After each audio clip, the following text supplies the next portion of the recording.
Hello குட்டீஸ், எல்லாருக்குமே பாத்தீங்கன்னா ஒரு சிறப்பான வணக்கங்கள்ப்பா. எப்படி இருந்தது 12ஆம் வகுப்பு ஆங்கில பொதுத் தேர்வு? மிக எளிமையாக இருந்ததாக மாணவ செல்வங்களுடைய கருத்துக்களை கீழே கமெண்ட்ல சொல்லுங்க. 11th இங்கிலீஷ் ஈஸியா இருந்துச்சு. சாரி, நம்முடைய 12th தமிழ் ஈஸியா இருந்துச்சு.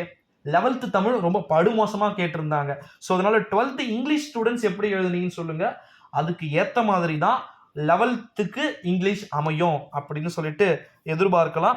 ஸோ மறக்காம நம்முடைய சேனலை சப்ஸ்கிரைப் பண்ணிக்கோங்க. ஆன்சருக்கு எங்க ப்ரோ? கீழே டெஸ்கிரிப்ஷன்ல டெலிகிராம் குரூப் லிங்க் இருக்கு. ஏன் டெலிகிராமுக்கு கூப்பிடுறீங்க? எதுக்கு ஆன்சர் கீ அங்க போடுறீங்க அப்படின்னு சொல்லிட்டு கேட்குறாங்க. டெலிகிராம் வந்ததா ஸ்டூடெண்ட்ஸ் எல்லாருக்குமே தெரியும் ஆன்சர் கீயை. ஓகேங்களா? ஷார்ப்பா நமக்கு எக்ஸாம் முடிஞ்சு ஜஸ்ட் 10 ஆர் 20 மினிட்ஸ் அசால்ட்டா நம்ம டெலிகிராம்ல போய் விசிட் பண்ணி பார்த்தீங்கன்னா ஆன்சர் கீ ஃபர்ஸ்ட்டுக்கு ஏ, செகண்டுக்கு பி, தேர்டுக்கு சி, ஃபோர்த்துக்கு டி அப்படின்னு சொல்லிட்டு ஆன்சர் கீ இருக்கும். நீங்க அதை என்ன பண்ணுவீங்க? டக்குன்னு டெலியில இருந்து ஷேர் பண்ணலாம். ஓகேங்களா? வீடியோவை நீங்க பார்க்க வேண்டிய அவசியமே இருக்காது. இப்போ நீங்க இதை பார்த்துட்டீங்கன்னா கட் பண்ணிட்டு போயிட்டே இருக்கலாம். அவ்வளவு, அதுதான் டெலிகிராம் வர வைக்கிறது. ஓகேங்களா? ஸோ அதனால மற்றபடி வேற ஒரு விஷயமே கிடையாது. 12th இங்கிலீஷுக்கு எப்படி இருந்துச்சு? ஏற்கனவே நான் சொன்னதுதான். டீட்டெயில்ஸ், பேராகிராஃப், கிராமர், அப்புறமா காம்பவுண்ட் வேர்ட்ஸ், இடியம்ஸ், அப்சர்வேஷன்ஸ், இது மாதிரி எல்லாமே எப்படி இருந்துச்சு அப்படின்றத கீழே மறக்காம கமெண்ட்ல சொல்லுமாறு கேட்டுக்கொள்ளப்படுகிறது.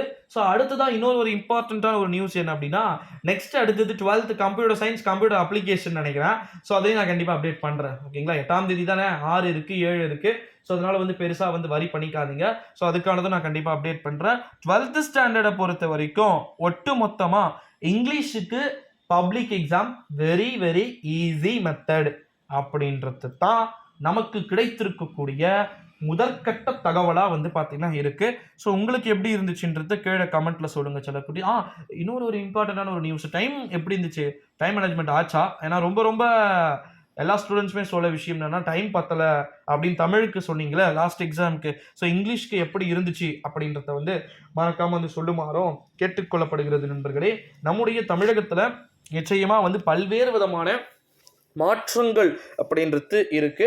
ஸோ அதனால வெயிட் பண்ணி பார்க்கலாம் சில குட்டீஸ். ஸோ மறக்காம இந்த வீடியோ உங்க ஃப்ரெண்ட்ஸ் அண்ட் ஃபேமிலிக்கு ஷேர் பண்ணுங்க. ஆன்சர் கீயை டெலிகிராம்ல போடுறதுக்கான ஒரே நோக்கம் இதுதான். ஓகேங்களா? ஸோ அதனால டெலிகிராம் அதை பார்த்துருங்க. 125 அல்லது 130க்குலாம் பார்த்தீங்கன்னா ஆன்சர் இருக்கும். ஏ டைப் பி டைப் கிடையாது, ஒரே டைப். உங்களோட கம்ப்யூட்டர் சயின்ஸ்ல இருந்து உங்களுக்கு இருக்கு. வாங்க, ஏ டைப் பி டைப் பிட்டு கூட அடிக்க முடியாது. ஏன்னா எவன் ஏ டைப் எவன் பி டைப்பாக இருப்பான்னு சொல்லிட்டு முன்னாடி இருக்கிறவங்க பார்த்தா தான் தெரியும். ஸோ அதனால ஓகே சார் குட்டீஸ், தேங்க்யூ ஸோ மச். நம்மளுடைய சேனலுக்கு நீங்கள் புதிய விவரம் இருந்தீங்கன்னா சேனலை சப்ஸ்கிரைப் பண்ணிக்கோங்க.